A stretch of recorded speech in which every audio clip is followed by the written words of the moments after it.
হযরত বিলালের শুধু অন্যায়, আল্লাহর উপরে ঈমান এনেছেন, আল্লাহকে রব বলে মেনেছেন, আমার নবীকে নবী বলে মেনেছেন।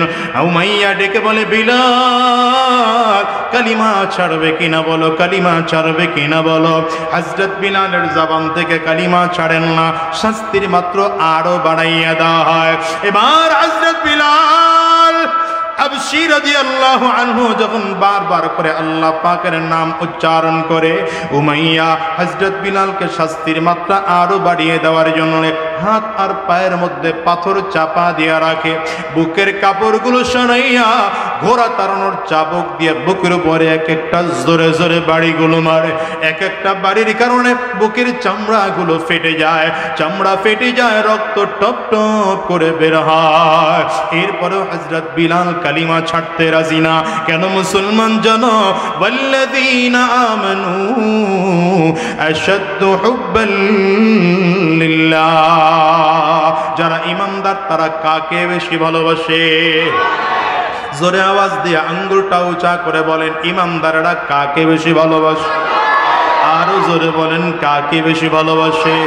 এই জন্যই তো ফিরআউনের স্ত্রী আসিয়া জীবন চলে যায়, মৃত্যুর আগ মুহূর্ত ও সুমাইয়া মৃত্যুর আগ মুহূর্ত হযরত বিলাল কি বলে, ফিরআউনের স্ত্রী আসিয়া আল্লাহর নাম নেয়, আল্লাহর নাম নেয়। আসিয়া গোপনে গোপনে মুসা আলাইহিস সালামকে নবী মেনে ফেলেছেন, আল্লাহকে রব মেনে ফেলেছে। ফিরআউন টের পায় না। হঠাৎ করে ফিরআউন টের পেয়ে গেল, ডেকে বলে, আসিয়া আমাকে রব মানো না তুমি? বলে, তুমি রব হওয়ার যোগ্যতা রাখো না, রব হওয়ার মতো যোগ্যতাই তোমার কাছে নেই। ফিরআউন ডেকে বলে, আসিয়া 7 দিন সময় দেওয়া হলো। কয়দিন? 7 দিন সময় দিলাম। 7 দিনের মধ্যে সিদ্ধান্ত নিয়ে আমারে জানাইবা আমাকে রব মানবা কিনা, না তোমার আল্লাহকে রব মানবা। আসিয়া ডেকে বলে, ফিরআউন 7 দিন সময় লাগবে না, এই মুহূর্তে বলে দিতে পারি আমার ঈমান নড়বে না। ঈমানের পরীক্ষা কাকে বলে? ঈমানের পরীক্ষা। আসিয়ার ঈমান এত মজবুত কেন? কিতাবে লেখা আসিয়ার ঈমান এত মজবুত হওয়ার কারণ হলো, ওই ফিরআউনের ঘরে আরেক দাসী ছিল, ওই দাসীর 3 বাচ্চা একসাথে জবাই করে তেলের মধ্যে ফেলে ফিরআউন চোখের সামনে দেখছে। দেখা যে পরিস্থিতি আসছে, ওখান থেকে আসিয়ার ঈমান আরো পাকা। বিকাलब पर जो जिक्र है बे मिसाल आया कमाल आया, जो हिजरे तैबा में याद बन कर ख्याल आया कमाल आया। आवाज करे कौन? अल्लाह अकबर। हुरूर हुरू का तुर डाला लगा के माथे पैतिल खुदा ने, जो काले रंग का गुलाम तेरा बिलाल आया कमाल आया। नबी का लब पर जो जिक्र है बे मिसाल आया कमाल आया। আল্লাহ রাব্বুল আলামিন বলেন, ওয়াল্লাযীনা আমানু আশাদ্দু হুব্বান লিল্লাহ। রব্বে করিম বলেন, যারা ঈমানদার তারা আমি আল্লাহকে সব থেকে বেশি ভালোবাসে। একটু আপনারা আওয়াজ করে বলেন তো, ঈমানদারেরা কাকে বেশি ভালোবাসে?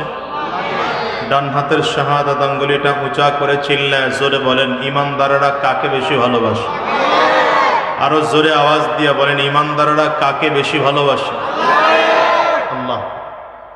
দেখেন, আল্লাহ তাআলা কোরআনের এখানে বলেছেন, ওয়াল্লাযীনা আমানু আশাদ্দু হুব্বান লিল্লাহ।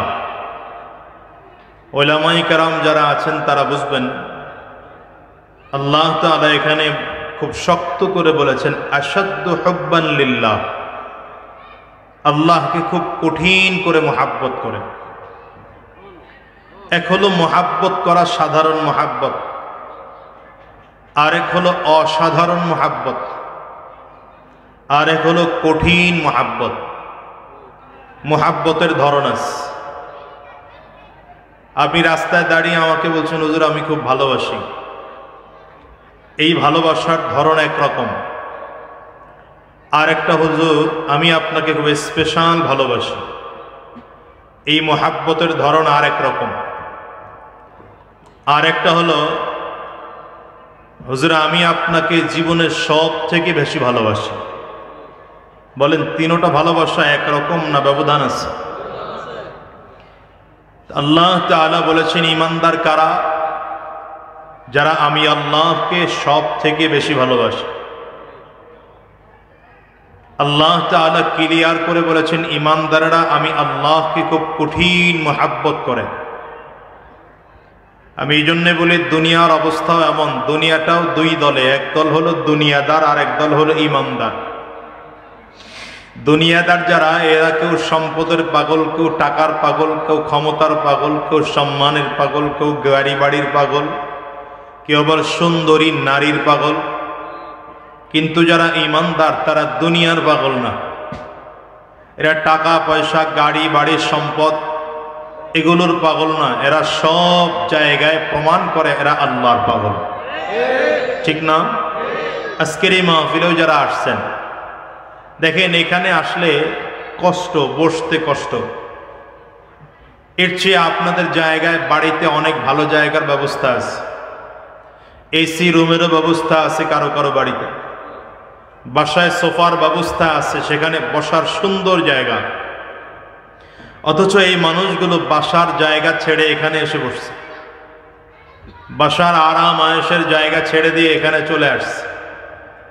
এখানে আসার দ্বারা আর এই খোলা মাঠে বসার দ্বারা প্রমাণ হয় এই মানুষগুলো দুনিয়ার পাগল না, এই মানুষগুলো আল্লাহর পাগল। ঠিক না? মোহাব্বত এটা কঠিন বিষয়, যার মধ্যে আল্লাহর মোহাব্বত যত বেশি থাকে এই মানুষটা তত বেশি পাক্কা ঈমানদার হয়। আর ঈমান আনার জন্য শর্তই হলো আল্লাহ এবং তার রাসূলের মোহাব্বত কলিজায় থাকতে হবে। আল্লাহ এবং রাসূলের মোহাব্বত যদি কলিজায় না থাকে তাহলে ঈমানের দাম নাই। ঈমানের দাম আছে কার? ঈমানের দাম আছে যার মধ্যে আল্লাহ এবং তার রাসূলের মোহাব্বত আছে। এজন্য ঈমানের পূর্ব শর্তই হলো আল্লাহ এবং তার রাসূলকে মোহাব্বত করা সব থেকে বেশি। রাসূলুল্লাহ সাল্লাল্লাহু আলাইহি ওয়াসাল্লাম বলেন লা ইউমিনু আহাদুকুম হাত্তা আকুনা আহাব্বা ইলাইহি মিন ওয়ালিদিহি ওয়া ওয়ালাদিহি ওয়ান নাসি আজমাইন। নবীজি বলেন ততক্ষণ পর্যন্ত ঈমানদার হতে পারবে না যতক্ষণ পর্যন্ত তোমার বাবার চেয়ে, তোমার সন্তানের চেয়ে, তোমার মায়ের চেয়ে, পৃথিবীর সবার চেয়ে আমি নবীকে বেশি ভালোবাসা দিতে না পারবা। ভিন্ন হাদিসে বলেন এমনকি তোমার নিজের জীবনের চেয়ে যতক্ষণ পর্যন্ত আমি নবীকে বেশি ভালোবাসা দিতে না পারবা ততক্ষণ পর্যন্ত পাক্কা সাচ্চা ঈমানদার হতে পারবা না। তাহলে খুব ভালো করে বুঝেন ঈমানদার হওয়ার জন্য শর্তই হলো আল্লাহ এবং তার রাসূলকে সব থেকে বেশি ভালোবাসা। বুঝেন নাই কথা? এজন্য আমি আলোচনা বোঝানোর জন্য বলি সাহাবায়ে কারামদের ভালোবাসা আর আমাদের ভালোবাসার মধ্যে পার্থক্য এই জায়গায়। সাহাবায়ে কেরামও আমার নবীকে ভালোবাসতেন, আমরাও আমার নবীকে ভালোবাসি, কিন্তু সাহাবায়ে কেরাম জীবনের থেকে আমার নবীকে বেশি ভালোবাসতেন আর আমরা আমাদের নিজের জীবনের চেয়ে বেশি ভালোবাসা নবীকে দিতে পারিনি। অথচ ঈমানের জন্য পূর্ব শর্তই হলো কি? মোহাব্বত লাগবে, আল্লাহ এবং তার রাসূলের প্রতি মোহাব্বত লাগবে। নামকা ওয়াস্তে মোহাব্বত না, অরিজিনাল মোহাব্বত, আসলেই মোহাব্বত, সত্যিকার মোহাব্বত। দেখেন ঈমান এটা কঠিন জিনিসের নাম। মোহাব্বত না থাকলে ঈমান টিকিয়ে রাখা যায় না। দুনিয়াতেও দেখবেন একজন মেয়ের প্রেমে পড়ে একটা ছেলে বাড়ি ছাড়তে রাজি, বাবা মা ছাড়তে রাজি, সংসার ছাড়তে রাজি, সব ছাড়তে রাজি, ওই যার প্রেমে পড়ছে তাকে নিতে হবে। কথা বল না কেন? এখন এই একই মোহাব্বত যদি আল্লাহর জন্য হয় তাহলে কখনো তো এমন হতে পারে যে আল্লাহর জন্য পরিবার ছাড়ার প্রশ্ন আসতে পারে। আচ্ছা আমরা কি আসলেই পারবো? প্রশ্ন করে দেখেন তো অনেকের কাছে, নিজের কাছে নিজেকে প্রশ্ন করে দেখেন যে ঈমানের প্রশ্ন আসলে যদি এমন হয় যে শুধুমাত্র আল্লাহকে রব বলে মেনেছি এই জন্য আমার সম্পদ বাদ দিতে হবে, অধিকাংশের অবস্থা এমন আমরা পারবো না। আল্লাহকে মহাব্বত করি এই জন্য আমার সন্তানকে ছাড়তে হবে, অধিকাংশের অবস্থা এমন যে আমরা পারবো না। অথচ সাহাবায়ে কেরামদের অবস্থা কি? মার খায়, জীবন দেয়, রক্ত দেয়, মৃত্যুর শয্যায় শায়িত, ঈমান ছাড়তে রাজি না। আবু বকর সিদ্দিক রাদিয়াল্লাহু আনহু মার খেয়েছেন, এমন মার, মারতে মারতে কাফির আর মুশরিকরা আবু বকর সিদ্দিক রাদিয়াল্লাহু আনহুকে উত্তপ্ত মরুভূমির বালুর মধ্যে ফেলে রাখছে। এমন অচেতন অবস্থায় পড়ে আছে, মানুষ দেখে মনে করছে আবু বকর মরেই গেছে, আবু বকর বেঁচেই নাই। লোকজন ধরাধরি করে আবু বকর সিদ্দিক রাদিয়াল্লাহু আনহুর মায়ের কাছে নিয়ে গেলেন। মা তখনও কালিমা পড়ে মুসলমান হয়নি। আবু বকর সিদ্দিক রাদিয়াল্লাহু আনহুর মা কান্না করতেছেন, তাকিয়ে দেখতেছেন পুরো জামা রক্তে ভিজে গেছে। কাফিররা এমন পিটান পিটাইছে যে পুরো জামা রক্তে ভিজা, কপাল ফেটে গেছে, গাল ফেটে গেছে, ঠোঁট ফেটে গেছে, রক্ত পড়তেছে। আবু বকর সিদ্দিক রাদিয়াল্লাহু আনহুর হুঁশ নাই। মা মাথায় পানি ঢালতেছে, সরিষার তেল মাখতেছে বা তেল মালিশ করতেছে, যত কিছু করে আবু বকর সিদ্দিকের হুঁশ ফিরে আসে না। লম্বা সময় বেহুশ, লম্বা সময় পরে হুঁশ ফিরে আসছে। খুব ভালো করে বোঝেন, এই মনোযোগী হন, খুব ভালো করে বোঝেন। লম্বা সময় বেহুশ, মার খেয়েছে, মাত্র হুঁশ ফিরে আসছে। মা দৌড়ে আসছে, বাবা তোর হুঁশ ফিরে আসছে। আবু বকর সিদ্দিক রাদিয়াল্লাহু আনহু কোনো কথা নাই। প্রথম প্রশ্ন মায়ের কাছে, মা আমাকে বলো তো আমার নবী কেমন আছে? আপনারা বুঝতেছেন না মনে হয়, চেহারার দিকে তাকাইলে আমার কাছে মনে হয় আপনারা বুঝতেছেন না। মুহাব্বতের ধরনটা বুঝেন। মার খাইছে, বেহুশ হয়ে গেছে, রক্তাক্ত হয়ে পড়েছে, শরীর দুর্বল, কিন্তু হুঁশ ফিরে আসার পরে প্রথম প্রশ্ন, মা নবীজি কেমন আছে? মা পিয়ালায় পানি নিয়ে আসছে, বা বাংলাদেশের উদাহরণে যদি বুঝেন তাহলে গ্লাসে পানি নিয়ে আসছে। আবু বকর সিদ্দিক বলতেছেন পানি খাবো না, পানি পান করবো না। মা কাঁদতেছে, দুধ নিয়ে আসছে, দুধটুকু পান কর, শরীর থেকে প্রচন্ড রক্ত ঝরেছে তোর, দুধটুকু পান কর, শরীর ভালো হয়ে যাবে। আবু বকর সিদ্দিক রাদিয়াল্লাহু আনহু উত্তর দেয়, মা দুধ পান করবো তো দূরের কথা, যতক্ষণ আমার নবীর চেহারা না দেখব ততক্ষণ পর্যন্ত আমি গ্লাসের মধ্যে মুখ লাগায় এক ফোঁটা পানিও পান করব না, দুধও পান করব না। মুহাব্বতের মাত্রা বোঝেন, মুহাব্বতের ধরন বোঝেন। এটা কোন সময়ের কথা বলতেছি? ইসলামের একদম শুরুর দিক। ইসলামের বয়স যখন মাত্র 6 বছর কমপ্লিট হয় নাই, খুব গোপনে গোপনে সাহাবীরা ইসলাম পালন করতেছেন। এমনকি হযরত ওমরও কালিমা পড়ে মুসলমান হন নাই, সেই সময়কার অবস্থা।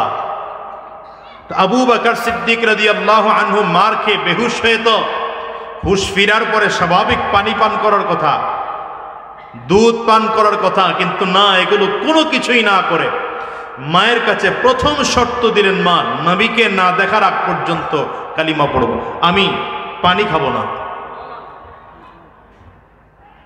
মা হয়রান হয়ে গেছেন, পেরেশান হয়ে গেছেন, এটা কেমন কথা, এটা কি করে হয়? তো আবু বকর সিদ্দিক বলেন, এটাই হয় কারণ দুনিয়াতে আমার কাছে 3টা জিনিস সব থেকে প্রিয়, আর এর মধ্যে প্রথম নম্বর প্রিয়, আন-নাজরু ইলা ওয়াজহি রাসূলিল্লাহ, আন-নাজরু ইলা ওয়াজহি রাসূলিল্লাহ। মসজিদ নববীতে রাসূল আরবি সাল্লাল্লাহু আলাইহি ওয়াসাল্লাম বসা, সাহাবায়ে কেরামদেরকে লক্ষ্য করে রাসূল আরবি সাল্লাল্লাহু আলাইহি ওয়াসাল্লাম বলেন, সাবিরা, দুনিয়াতে যত কিছু আছে সব কিছুর মধ্য থেকে আমি নবীর কাছে তিনটা জিনিস সব থেকে প্রিয়। আবু বকর সিদ্দিক রাদিয়াল্লাহু আনহু লাফ দিয়ে দাঁড়িয়েছেন, পয়গম্বর আপনার কাছেও যেমন করে তিনটা জিনিস প্রিয়, আমি আবু বকরের কাছেও তিনটা জিনিস প্রিয়। কয়টা? এর মধ্যে এক নম্বর প্রিয়, আন-নাজরু ইলা ওয়াজহি রাসূলিল্লাহ, পয়গম্বর আপনার সুন্দর চেহারাটার দিকে তাকিয়ে থাকা আমার কাছে সব থেকে প্রিয়। দ্বিতীয় নম্বর, ইনফাকু মালি আলা রাসূলিল্লাহ, আমার যত সম্পদ আছে আপনার জন্য খরচ করা আমার কাছে বড় প্রিয়। তিন নম্বর, পয়গম্বর আমার একটা বাচ্চা মেয়ে আছে, নাম তার আয়েশা, মাত্র 6 বছর বয়স। আমার বারবার করে মনটায় চায় আমার আয়েশাকে আপনার কাছে বিয়ে দেব। এই তিনটা জিনিস সব থেকে আবু বকরের কাছে প্রিয়। আবু বকর সিদ্দিক রাদিয়াল্লাহু আনহুর 3 নম্বর প্রস্তাব শুনে আমার নবী চুপচাপ করে বসা আছেন। হ্যাঁ বলেন না, নাও বলেন না, কি বলবেন আমার নবী? হ্যাঁ বললেও সমস্যা, না বললেও সমস্যা।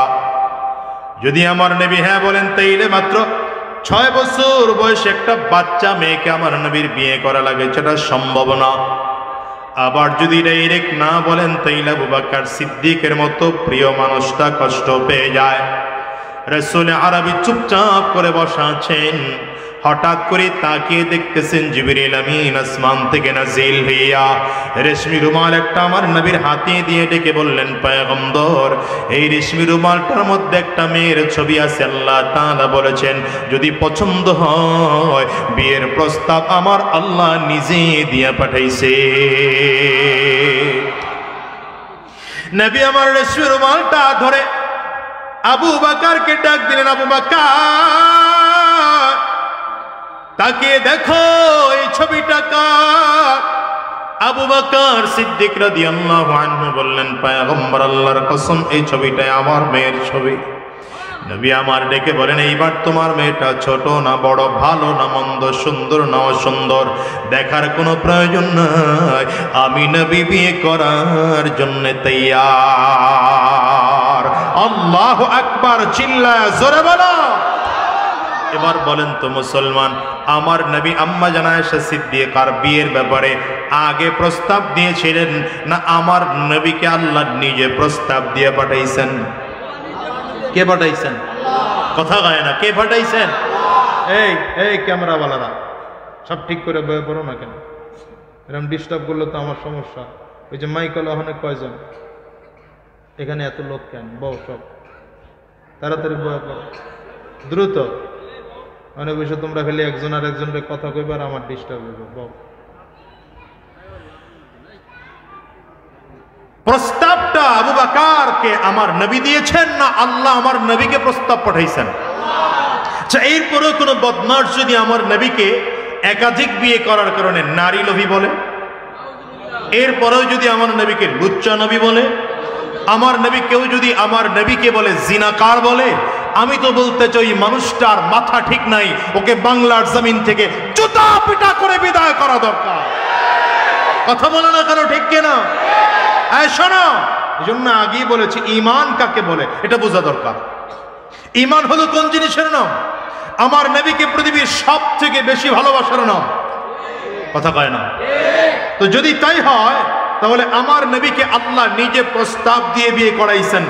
এখন আমার নবীকে নিয়ে কেউ কথা বলবে, আমার নবীর চরিত্র নিয়ে কথা বলবে, আমার নবীকে কেউ নারী নবী বলবে, আমার নবীকে কেউ লুচ্চা নবী বলবে, আমার শরীরে রক্ত থাকা সত্ত্বে হতে পারে না, এটা হতে পারে না। হাত তুলে চিল্লায় কান্না, হাত তুলে চিল্লায় কান্না, ঠিক কিনা?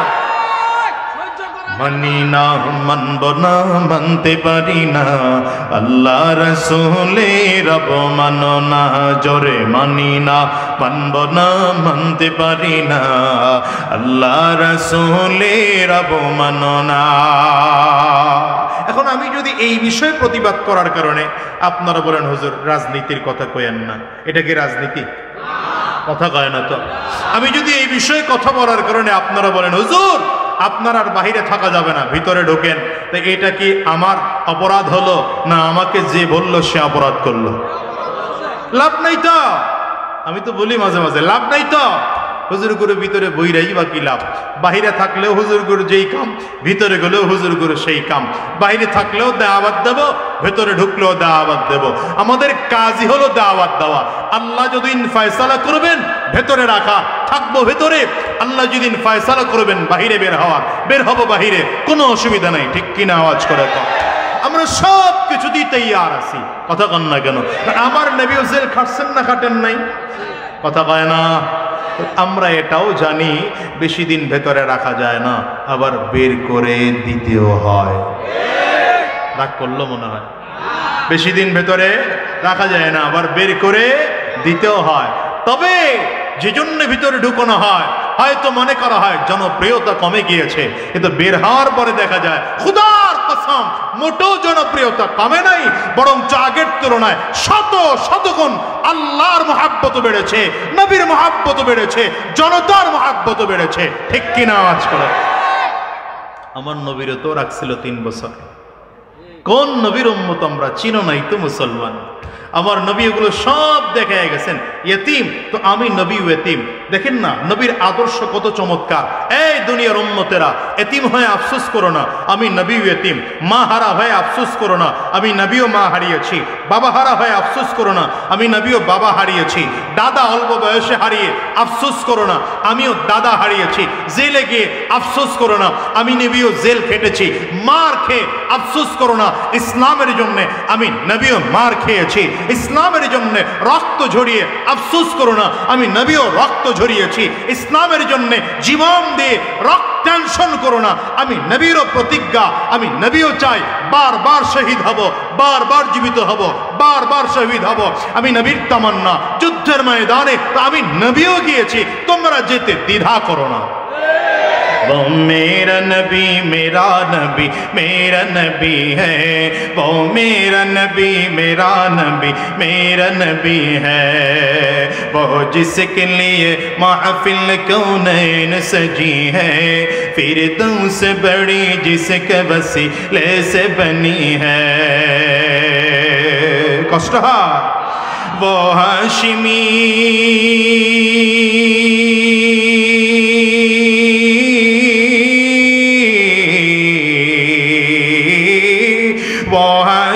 मक्की मदनी युल अरबी है, वो मेरा नबी मेरा नबी मेरा नबी है, वो मेरा नबी मेरा नबी मेरा नबी है। अल्लाह का फरमान अलम नशरह लक सदरका, मनसूब है ये से वरफअना लक जिक्रका। अरे कुरानुल करीम আমার আল্লাহ তাআলা 25 জন নবীর নাম নিয়েছেন, সবাইকে আল্লাহ তাআলা কোরআনে নাম ধরে ডেকেছেন। আমার নবীকে আল্লাহ তাআলা কোরআনের কোথাও নাম ধরে ডাকেন নাই, ডেকেছেন তো আলাদা। তাহা নাম দিয়ে ডেকেছেন, আলাদা উপাধি ইয়াসিন বলে ডেকেছেন, ইয়া আইয়ুহাল মুজাম্মিল বলে ডেকেছেন, ইয়া আইয়ুহাল মুদ্দাসসির বলে ডেকেছেন। আল্লাহু আকবার, চিল্লায়া জোরে কও। এই জন্য বলি যুবক, নেতাই চিনো নাই, নেতাই চেনো নাই। নেতা বানাইছে এমন একটারে, নেতার মুখেও দাড়ি নাই, তোমার মুখেও দাড়ি নাই। নেতারও সুন্নতি পোশাক নাই, তোমারও সুন্নতি পোশাক নাই। নেতার মাথায়ও টুপি নাই, তোমার মাথায়ও টুপি নাই। নেতাও নামাজ পড়ে না, তুমিও নামাজ পড়ো না। নেতা সুদ খায়, তুমিও সুদ খাও। নেতা ঘুষ খায়, তুমিও ঘুষ খাও। নেতা আরাম রাস্তায় চলে, তুমিও আরাম রাস্তায় চলো। নেতা জিনাখোর, তুমিও জিনাখোর। নেতা দেশদ্রোহী, তুমিও দেশদ্রোহী। নেতা ইসলাম বিদ্বেষী, তুমিও ইসলাম বিদ্বেষী। তোমার নেতাও জাহান্নামী, তুমিও জাহান্নামী। তুমি যদি আমার নবীকে নেতা বানাইতা, তুমি যদি আমার নবীকে আইডল বানাইতা, তুমি যদি আমার নবীকে আইকন বানাইতা, তাইলে আমার নবীর মাথায় টুপি ছিল। মুসলমান, তোমার মাথায় টুপি থাকতো। আমার নবীর সুন্নতি পোশাক ছিল, তোমার পোশাকটাও সুন্নতি হতো। আমার নবী 5 ওয়াক্ত নামাজ পড়েছেন, তুমিও 5 ওয়াক্ত নামাজ পড়তে। আমার নবী সুদ খান নাই, তুমি সুদ খেতে না। আমার নবী ঘুষ খান নাই, তুমি ঘুষ খেতে না। আমার নবী হারাম রাস্তায় চলেন নাই, তুমি হারাম রাস্তায় চলতে না। মুসলমান, হাত তুলে চিল্লায় বলেন ঠিক কিনা? এই জন্য বলি নেতা টেতা সব বাদ দিয়া আমার নবীকে নেতা বানাও। দুনিয়ার সব নেতা বাদ দিয়া নেতা বানাইলে কারে বানাবো? কথাই কয় না এরা। কারে বানাবো? তোমার নেতা আমার নেতা। এই স্লোগানটা জানেননি আপনারা? বলেন, তোমার নেতা আমার নেতা বিশ্ব নবী মুস্তফা। পারবেন নবীর জন্য একটা স্লোগান দিতে? আমরা সবাই রাসূল সেনা। নারায়ণগঞ্জের মানুষ এই স্লোগান জানে? মাশাআল্লাহ, কাশি দেন, গলা ক্লিয়ার করে। আরে কাশিও দিতে জানে না, ভালো করে কাশি দেন মিয়া। এবার দুই হাত টান টান করে উঁচা করেন, ভালো করে উঁচা করেন। ডানে আর বামে তাকায় দেখেন হাতকে তুলে নেই, ধরে মহাব্বত করে হাতটা তুলে দেন। হ্যাঁ, ভালো করে মহাব্বত করে হাতটা তুলে দেন। মাশাআল্লাহ মাশাআল্লাহ, হাতগুলো মুঠ করেন, ঝাঁকি দেন, জোরে সোরে ঝাঁকি দেন। মাশাআল্লাহ। এবার কণ্ঠের যতটুকু আওয়াজ আছে পুরোটা আওয়াজ ছেড়ে দিয়ে একটা তাকবীর হবে। মুসলমান রেডি? আওয়াজই তো পাই না। রেডি? হ্যাঁ মুসলমান রেডি তো? গলা কাশি দিছিলেন? কাশি দেন তো, ভালো করে একটা কাশি দিয়ে। মাশাআল্লাহ। এবার কণ্ঠের পুরোটা আওয়াজ ছেড়ে দিয়ে একটা তাকবীর হবে। মুসলমান রেডি? নারে তাকবীর। না, পোষাইল না, আওয়াজ পোষাইল না, আরো জোরে লাগবে। নারে তাকবীর। দুই হাত ভালো করে উঁচা করে, আইল স্বামী চলবে না, ওই যে হাত তুলে নাই, তাকায় তাকায় দেখতেছি। হ্যাঁ, দুই হাত ভালো করে। নারে তাকবীর। তোমার নেতা আমার নেতা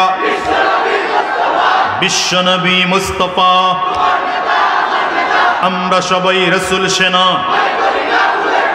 ভয় করি না বুলেট বোমা। নারে তাকবীর। কোরআন সুন্নাহর আলো, কোরআন সুন্নাহ যেখানে, আলেম উলামা যেখানে, পীর বুজুর্গ যেখানে, সুদ ঘুষ যেখানে। নাই তো? ভালো করে নাই তো? আপনাদের এলাকায় সুদখোর আছে? আসতে কয়খান আছে? ঘুষখোর, মদখোর, ক্যাসিনোখোর, সবই তো আছে, সব আছে। কি কথা কয় না? আছে ভাই, আছে আছে, অনেক কিছুই আছে। অফিসে ঘুষ আছে, দেওয়ারও মানুষ আছে। দুর্নীতির শীর্ষে আছে, আর কে মোরা চাই রে? ও দেশের ভাই রে, বল না কোথায় যাই রে? একটু শান্তি বলো কোথায় গিয়ে পাই রে? বাজারটা গরম আছে, যাবেন না মাছের কাছে। শুধু বাজার গরম না, পুরো পরিবেশটাই গরম, পুরো বাংলাদেশ গরম। কথা কন না কেন? গরম গরম গরম তো জনগণ গরম, সরকার গরম, পুলিশ গরম, আর্মি গরম, এখন কয় দেশের আবহাওয়াও গরম। এমন গরম এসির ছাড়া টিকাই যায় না। এখন এই দেশের যুবকগুলো ফেসবুকে পোস্ট দেয়, আল্লাহ সৌদি আরবের গরম দিছ, সৌদি আরবের মতো চার বউ দিও। কবল পোড়া, তুই রাখতে পারবি? সৌদি আরবের মানুষের মতো তোর জীবন, তুই তো জীবনটারে ওই লতা পাতা খায়া ধ্বংস করে ফেলাইছস। মা আসতে কয়খান এরা? আমি একটু ওয়াজ পরে করি, আপনারা রাখেন না, আবার মুরব্বী যারা আছে। আমি জনগণের প্রতিনিধি তো, জনগণরা সাইজ করতে আমার ভালো লাগে খুব। ওয়াজ করবে কুয়াকাটা হুজুর। এদেশের পোলামান ওই যে হাতে ডইলা খায়, নাম কওয়ার দরকার নাই আমার। আমি একটারে ধরাই দিছি আমার এলাকার থেকে, কিছুদিন পরে ছুটে আসছে, এসে বাজারে ঘুরে আর কয় খাই একটু লতা পাতা। এইটা নিয়ে হুজুরের এত মাথা ব্যথা, লতা পাতা খায় বলে। এটা কি নাই দেশের যুবকদের অবস্থা? দেশের অবস্থা গরম। এত গরম কেন? হিসাব করে দেখো, এত গরমের মূল কারণ তোমার আমার গুনাহ। আস্তে কইলো কেডা কেডা দেখেন তো। এই গরমের মূল কারণ আমাদের গুনাহ। বান্দা যত বেশি গুনাহ করে, আল্লাহ তত বেশি আযাব দেয়। অতিবৃষ্টি, অনাবৃষ্টি, প্রচন্ড গরম, প্রচন্ড শীত, করোনা, ব্ল্যাক ফাঙ্গাস, সব বান্দার গুনাহের কারণে। গুনাহ কমিয়ে দাও, গরম কমে যাবে। এই জন্য আমি মাঝে মাঝে বলি, হিট অফিসার নিয়োগ দেওয়া হয় আমাদের দেশে। আলহামদুলিল্লাহ, এটা খারাপ না, ভালো দিক, এটা ভালো দিক। কিন্তু হেড অফিসার নিয়োগ দেওয়ার আগে 1000 বার চেষ্টা করা দরকার এদেশের উলামায়ে কেরামদের নেতৃত্বে এ বাংলার যুবকদেরকে নিয়ে যুবকদেরকে চরিত্রবান বানানো দরকার, যুবকদেরকে কোরআন ওয়ালা বানানো দরকার, যুবকদেরকে দিনদার বানানো দরকার।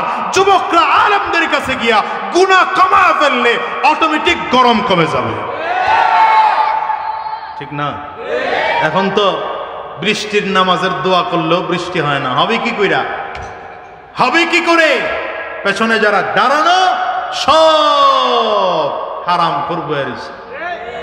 রাগ করেন না, রাগ করেন না। আবার যেই হুজুরি দোয়া করে হুজুরও তো হারাম খায়, আর আপনারা খাইতে খাইতে হুজুর করেও হারাম খাওয়ানো শুরু করছেন। আগের যুগে বৃষ্টির দোয়া হতে দেরি হতো, বৃষ্টি হতে দেরি হতো না, ছাতি নিয়ে যাওয়া লাগতো। আর এখন যারা যায় এরা ছাতি ছাড়া যায়, কারণ চিন্তা করে বৃষ্টি হবে না, খালি খালি দোয়া করে লাভ নাই, কথা কয় না।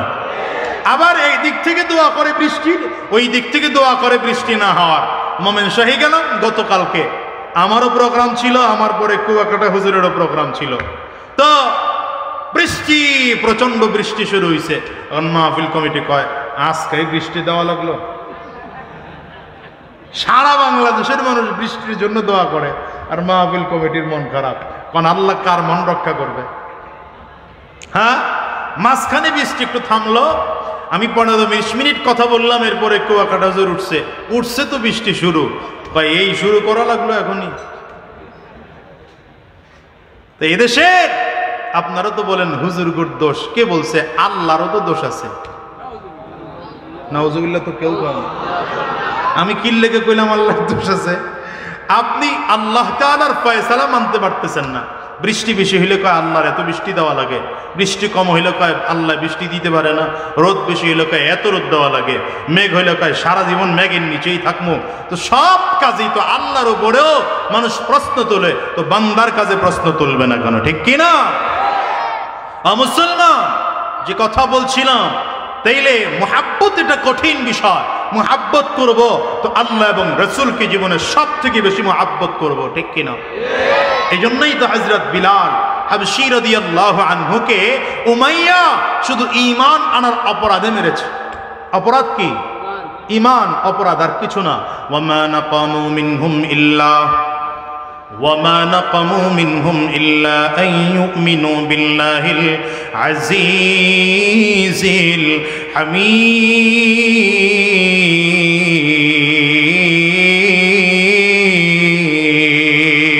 الحميد رب كريم বলেন ইমানদারের আর কোনো অন্যায় নয়, ইমানদারের একটাই মাত্র অন্যায়, তারা একমাত্র রবকে রব বলে স্বীকার করে, আল্লাহ তাআলাকে রব বলে স্বীকার করে। হযরত বিলাল নিজেই ছিলেন গোলাম, বাবাও ছিলেন গোলাম, দাদাও ছিলেন গোলাম। এক তো কালো মানুষ, কিন্তু পয়গম্বর আরবি সাল্লাল্লাহু আলাইহি ওয়াসাল্লামের দাওয়াত পাইয়া হযরত বিলাল হাবশী রাদিয়াল্লাহু আনহু কালিমা পড়ে মুসলমান হয়ে যায়। উমাইয়া কেমন করে যেন টের পায়, ডেকে বলে বিলাল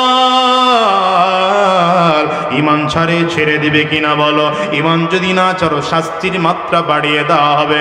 হযরত বিলাল হাবশী রাদিয়াল্লাহু আনহুকে ঘরের চৌকাঠের সাথে হাত পা বেঁধে বুকের চেকে কাপড়গুলো সরাইয়া একটা একটা করে চাবুক দিয়ে বাড়িয়ে দেওয়া হতো।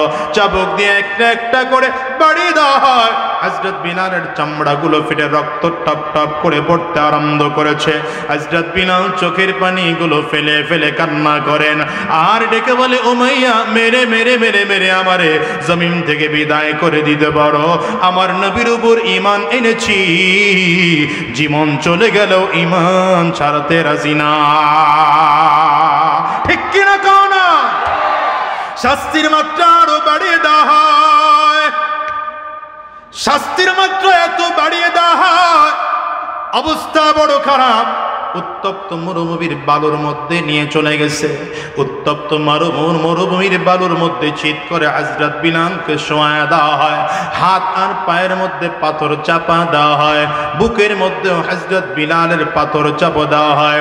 অন্য একমাত্র হযরত বিলাল হাবশী রাদিয়াল্লাহু আনহু কালিমা পড়ে মুসলমান হয়েছেন।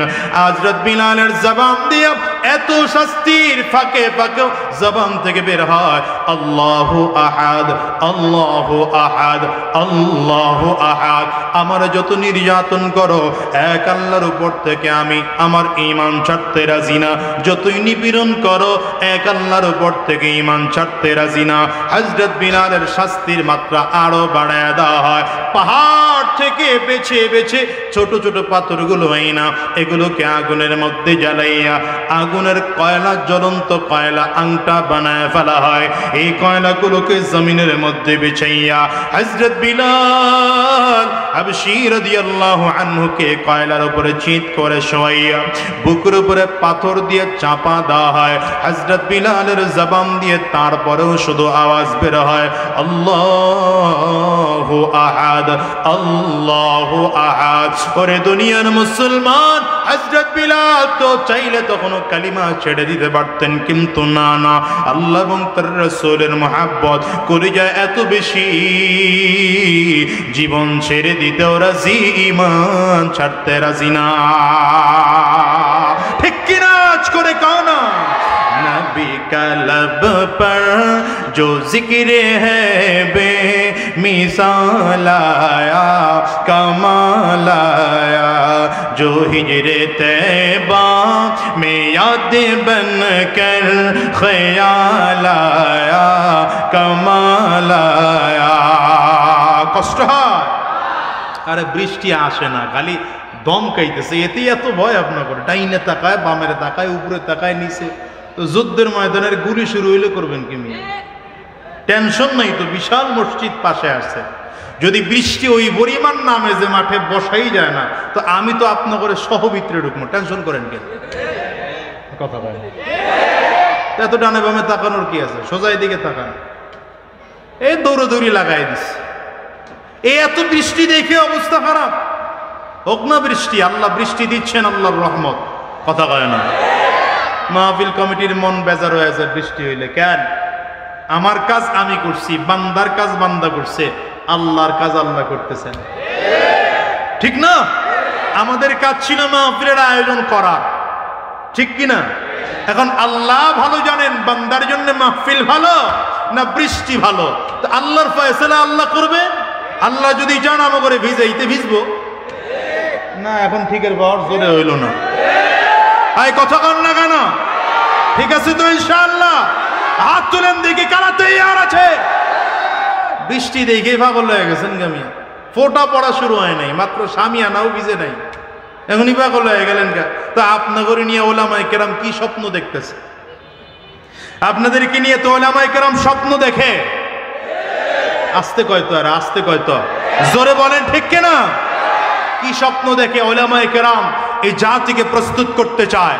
ওলামায়ে কেরাম চায় এমন একটা জাতি তৈয়ার হবে যেই জাতি 24 ঘন্টা প্রস্তুত থাকবে। ওলামায়ে কেরাম যখন ডাক দিবেন ইসলাম রক্ষার জন্যে, দেশ রক্ষার জন্যে, কোরআন রক্ষার জন্যে, মসজিদ রক্ষার জন্যে, মাদ্রাসা রক্ষার জন্যে, দেশ রক্ষার জন্যে, দ্বীন ঈমান হেফাজতের জন্যে ওলামায়ে কেরামদের নেতৃত্বে রক্ত দেওয়ার প্রয়োজন হলে রক্ত দিতে প্রস্তুত থাকবে। এই জাতির জীবন দেওয়ার দরকার হলে জীবন দিতেও তৈয়ার থাকবে। হাত উঁচা করে চিল্লায়া কাও ঠিক কিনা? না, তাকবীরও শিখাইতে পারলাম না আপনাকে। নারায়ণগঞ্জের মানুষের ইতিহাস পাল্টায় দিতে হইব। নারায়ণগঞ্জ সকল আন্দোলনের মূল। এখন দেখি নারায়ণগঞ্জের ইতিহাস পাল্টায় বানাইতে হবে। নারায়ণগঞ্জ থেকে তাকবীরের আওয়াজ এত আস্তে মানায় না। ভালো তাকবীর দিতে পারেন এমন একটা যুবক দেখে দাঁড়ায় তাকবীর দাও তো মিয়া। ও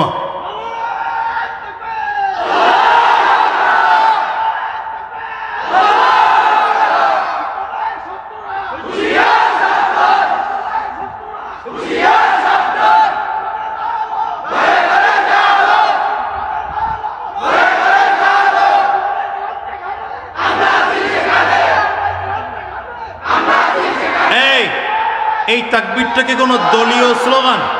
এটা কোনো দলীয় স্লোগান? এটা কোনো ব্যক্তির স্লোগান? কোনো রাজনৈতিক স্লোগান? এটা আমার নবীর স্লোগান, আল্লাহর স্লোগান, ইসলামের স্লোগান। ঠিক কিনা বলেন? এটা মুসলমানদের জবানে থাকবে। আল্লাহু আকবারের ধ্বনি আজানেও আছে, আজানেও আছে। কথা কয় না কেন? আল্লাহু আকবারের ধ্বনি ইকামতেও আছে, আল্লাহু আকবারের ধ্বনি নামাজের শুরুতেও আছে, নামাজের মাঝখানেও আছে। রুকুতে যাবেন এখানে আল্লাহু আকবারের আওয়াজ আছে, আবার সাজদায় যাবেন এখানে আল্লাহু আকবারের আওয়াজ আছে, সাজদার থেকে দাঁড়াবেন এখানে আল্লাহু আকবারের আওয়াজ আছে। তো আল্লাহু আকবার যতদিন জমিনে সূর্য থাকবে আল্লাহু আকবারের আওয়াজও থাকবে। চিল্লা কাও ঠিক কিনা? এদেশে আল্লাহু আকবারের সুরে সূর্য ওঠে, এদেশে আল্লাহু আকবারের সুরে সূর্য ডোবে, এদেশে আল্লাহু আকবারের সুরে সূর্য ওঠে, এদেশে আল্লাহু আকবারের সুরে সূর্য ডোবে। এদেশের মাল্লা মাঝি কিশোর মজুর সবার ঠোঁটে শোনো রে লা ইলাহা ইল্লাল্লাহর জিকির ওঠে। ইমানের তাপ্ত আগুন জ্বলছে সবার বুকে বুকে, সেই আগুন দেশ হতে দেশে দেশান্তরে জ্বলতে হবে। ঠিক কিনা কানা? তাকবীরের ধ্বনি ছিল, আছে, কিয়ামত পর্যন্ত থাকবে। এর সাথে কারো শত্রুতা নাই তো? আল্লাহর নামের সাথে কারো শত্রুতা নাই তো? এই নারায়ণগঞ্জের মুসলমান, আল্লাহর নামের সাথে কারো শত্রুতা নাই তো? চিল্লা আওয়াজ দেন আল্লাহু আকবার। এখন অনেকে মুখ বন্ধ করে বয়ে রইছে, আমি খেয়াল করতেছি। মানে এতগুলো মানুষ আওয়াজ দিলে কেমন আওয়াজ হয়? আমার কানের একটা আন্দাজ আছে না, আমি আওয়াজ অনুযায়ী আন্দাজ অনুযায়ী আওয়াজ পাই না। আরেকবার চান্স দিলাম, আওয়াজ দেন আল্লাহু আকবার। একটু বাড়ছে, তবে এখনো 100% হয় নাই, আরো লাগবে। আল্লাহু আকবার। ও পিছনে যারা এমনি করে হাত বান্ধা মিয়া সাহেবের মতো খাড়াই রয়েছে, হেরা দেয় নাই আওয়াজ, আমি খেয়াল করছি। এবার সবাই মিলে, আর যাইতে কই নাই, আওয়াজ দিতে কইছি। সবাই মিলে জোরে আওয়াজ দেন আল্লাহু আকবার। नबी का लब पर जो जिक्र है बे मिसाल आया कमाल आया, जो हिजरे तैबा में याद बन कर ख्याल आया कमाल आया। आवाज करे कौन अल्लाह अकबर। गुरूर हुरू का तुर डाला लगा के माथे पैतिल खुदा ने, जो काले रंग का गुलाम तेरा बिलाल आया कमाल आया। नबी का लब पर जो जिक्र है बे मिसाल आया कमाल आया। হযরত বিলালের শুধু অন্যায় আল্লাহর উপরে ঈমান এনেছেন, আল্লাহকে রব বলে মেনেছেন, আমার নবীকে নবী বলে মেনেছেন। উমাইয়া ডেকে বলে, বিলাল কালিমা ছাড়বে কিনা বলো, কালিমা ছাড়বে কিনা বলো। হযরত বিলালের জবান থেকে কালিমা ছাড়েন না, শাস্তির মাত্র আরো বাড়াইয়া দেওয়া হয়। এবার হযরত বিলাল হাবশী রাদিয়াল্লাহু আনহু যখন বারবার করে আল্লাহ পাকের নাম উচ্চারণ করে, উমাইয়া হযরত বিলালকে শাস্তির মাত্রা আরো বাড়িয়ে দেওয়ার জন্য হাত আর পায়ের মধ্যে পাথর চাপা দিয়ে রাখে। বুকের কাপড়গুলো সরাইয়া ঘোড়া তাড়ানোর চাবুক দিয়ে বুকের উপরে এক একটা জোরে জোরে বাড়িগুলো মারে। এক একটা বাড়ির কারণে বুকের চামড়াগুলো ফেটে যায়, চামড়া ফেটে যায়, রক্ত টপ টপ করে বের হয়। এরপরেও হযরত বিলাল কালিমা ছাড়তে রাজি না। কেন মুসলমান জানো? ওয়াল্লাযীনা আমানু আশাদ্দু হুব্বান লিল্লাহ। যারা ঈমানদার তারা কাকে বেশি ভালোবাসে? জোরে আওয়াজ দিয়ে আঙ্গুলটা উঁচা করে বলেন, ঈমানদাররা কাকে বেশি ভালোবাসে? আরো জোরে বলেন, কাকে বেশি ভালোবাসে? এই জন্যই তো ফিরআউনের স্ত্রী আসিয়া জীবন চলে যায়, মৃত্যুর আগ মুহূর্ত ও সুমাইয়া মৃত্যুর আগ মুহূর্ত হযরত বিলাল কি বলে, ফিরআউনের স্ত্রী আসিয়া আল্লাহর নাম নেয়, আল্লাহর নাম নেয়। আসিয়া গোপনে গোপনে মুসা আলাইহিস সালামকে নবী মেনে ফেলেছেন, আল্লাহকে রব মেনে ফেলেছে। ফিরআউন টের পায় না। হঠাৎ করে ফিরআউন টের পেয়ে গেল, ডেকে বলে, আসিয়া আমাকে রব মানো না তুমি? বলে, তুমি রব হওয়ার যোগ্যতা রাখো না, রব হওয়ার মতো যোগ্যতাই তোমার কাছে নেই। ফিরআউন ডেকে বলে, আসিয়া 7 দিন সময় দেওয়া হলো। কয়দিন? 7 দিন সময় দিলাম, 7 দিনের মধ্যে সিদ্ধান্ত নিয়ে আমারে জানাইবা আমাকে রব মানবা কিনা, না তোমার আল্লাহকে রব মানবা। আসিয়া ডেকে বলে ফিরআউন 7 দিন সময় লাগবে না, এই মুহূর্তে বলে দিতে পারি আমার ঈমান নড়বে না। ঈমানের পরীক্ষা কাকে বলে? ঈমানের পরীক্ষা। আসিয়ার ঈমান এত মজবুত কেন? কিতাবে লেখে আসিয়ার ঈমান এত মজবুত হওয়ার কারণ হলো ওই ফিরআউনের ঘরে আরেক দাসী ছিল, ওই দাসীর 3 বাচ্চা একসাথে জবাই করে তেলের মধ্যে ফেলে ফিরআউন চোখের সামনে দেখছে। দেখা যে পরিস্থিতি আসছে, ওখান থেকে আসিয়ার ঈমান আরো পাক্কা হয়েছে। ফিরআউনের ঘরে এক দাসী ছিল, মাসেতা তার নাম। এই মাসেতা গোপনে গোপনে পয়গম্বর মুসা আলাইহিস সালামকে নবী মেনে ফেলছেন, আল্লাহকে রব মেনে ফেলাইছেন। আল্লাহু আকবার জোরে বলা যাবে? একটু বাড়ানো যায়। তো এই মাসেতার কাজ ছিল, ফিরআউনের এক মেয়ে ছিল নাম, এই ফিরআউনের মেয়ের চুল আশ্রয় দেওয়া। দায়িত্ব কি? কথা পায় না। দায়িত্ব কি? চুল আশ্রয় দেওয়া। চুল চিরুনি করে দিতেছে, তো হাতের থেকে চিরুনিটা নিচে পড়ে গেছে, চিরুনিটা উঠাইতে গিয়ে পড়তেছে বিসমিল্লাহ। কি পড়ে? কথা পায় না। কি পড়ে? এই বিসমিল্লাহকে তো একটা বরকতি দোয়া। আসতে কয় কেন এরা? বিসমিল্লাহ বরকতি দোয়া। যে কোনো ভালো কাজ শুরু করলে বিসমিল্লাহ পড়বেন। ছোট্ট একটা আমল শেখায় দিয়ে গেলাম, যে কোনো ভালো কাজের শুরুতে কি বলবেন? আবার মদ খাওয়ার আগে বিসমিল্লাহ দিয়ে শুরু করেন, চুরি করার আগে বিসমিল্লাহ। কথা কয় না। আমাদের দেশে তো ইনশাআল্লাহ আলহামদুলিল্লাহ এগুলার হিসাব নিকাশ নাই। জিজ্ঞেস কেমন আছেন? কয় ইনশাআল্লাহ ভালো আছে। ইনশাআল্লাহ ভালো থাকে কেমনে? কথা কয় না। ইনশাআল্লাহ ভালো দেখা যায় তো শব্দ কি হবে? আলহামদুলিল্লাহ ভালো আছে। ঠিক কিনা? কথা কন না। আবার সিনেমা হল যারা উদ্বোধন করবে, এরাও পত্রিকায় কি বলে উদ্বোধনের জন্য আগের দিন সংবাদ প্রকাশ করে, আগামী দিন অমুক সিনেমা হল উদ্বোধন হবে ইনশাআল্লাহ। বাড়ি যায় কয়েন নাউজুবিল্লাহ। তার পাগল নাউজুবিল্লাহর জায়গাও সিনে নামিয়া ওয়াজ শুনতে আইছে। সিল্লা এখন নাউজুবিল্লাহ জোরে এখন। এই জন্য বিসমিল্লাহ, যত ভালো কাজ আছে সব কাজের শুরুতে কি বলবেন? ঠিক আছে তো? এই মাসেতা বিসমিল্লাহ বলে যখন চিরুনি উঠাইতেছে, ফিরআউনের মেয়ে কয়, এই কার নাম নিলা তুমি? কার নাম নিলা? কয় আমি আমার রবের নাম। তোমার রব কে? আমার আব্বা ছাড়া তো রব কেউ নেই। না, এই জাতির লগে ওয়াজ করে শান্তি পেনে। নাউজুবিল্লাহ। 3-4 জনে কয়, বাকিরা মুখ বন্ধ করে বের। জোরে বলা যায় না?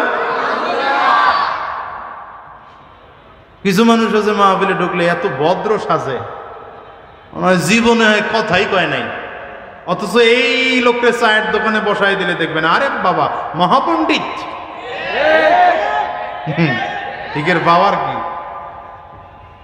এই জন্য মাহফিলে এসে জবান খুলবেন, আওয়াজ দিলে গুনাহ হবে না মিয়া। মাঝে মাঝে বক্তারে সহযোগিতা করতে গিয়া সুবহানাল্লাহ আলহামদুলিল্লাহ আল্লাহু আকবার বলবেন, গুনাহ হবে?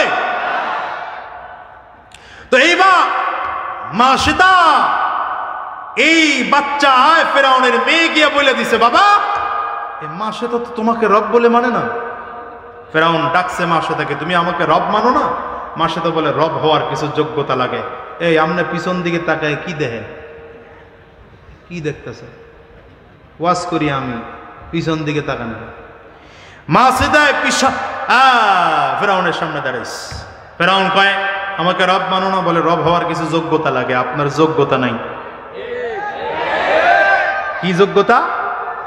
তাফসীরের কিতাবে লেখে, মাশাআল্লাহ মাশাআল্লাহ, হুজুর চলে আসছেন। নারে তাকবীর, নারে তাকবীর।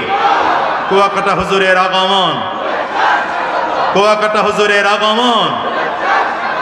আসেন স্টেজে হুজুরকে নিয়ে আসেন।